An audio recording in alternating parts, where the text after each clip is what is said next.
यहाँ पर जहाँ धरती धधक रही है, जहाँ आसमान से मौत की बारिश हो रही हो, वहाँ कुछ ऐसा हो रहा है जिसे देखकर दुनिया सन्न रह गई। इजराइल और हिजबुल्लाह के बीच की ये जंग अब एक नए मोड़ पर आ चुकी है। दक्षिण लेबनान में इजराइल सेना ने जमीनी अभियान का फर्स्ट स्टेज खत्म होने वाला है, लेकिन हिजबुल्लाह चुप नहीं बैठा। हरसोन पर बरसाए गए रॉकेट्स ने इजराइल को हिलाकर रख दिया, जहां 19 लोग गंभीर रूप से घायल हो गए। इजराइल के दिल तेल अवीव के पास सायरन बजने लगे। तीरा शहर में रॉकेट का वार, धमाके से अपार्टमेंट बिल्डिंग ढह गई और 11 लोग लहूलुहान हो गए। ये सिर्फ शुरुआत थी। सच्चाई ये है कि इजराइल और ईरान के बीच तनाव चरम पर है। पिछले महीने इजराइल फाइटर जेट्स ने ईरान में घुसकर 20 से ज्यादा सैन्य ठिकानों पर धावा बोला। अब खबर आ रही है कि ईरान जल्द ही ऑपरेशन प्रॉमिस 3 के तहत इजराइल पर भीषण हमला कर सकता है।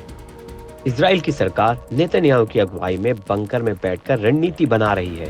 ये इंतजार नहीं बल्कि तैयारी है। इजराइल सेना सिर्फ बैठकर ईरान के हमलों का इंतजार नहीं कर रही, उन्होंने गाजा में हमास और लेबनान में हिजबुल्लाह के खिलाफ जबरदस्त कार्रवाई शुरू कर दी है। गाजा में 2 घातक रॉकेट दागे गए, जिससे दर्जनों मासूम की जान चली गई। 80 से ज्यादा फिलिस्तीनी मारे गए, जिसमें 50 से ज्यादा बच्चे थे।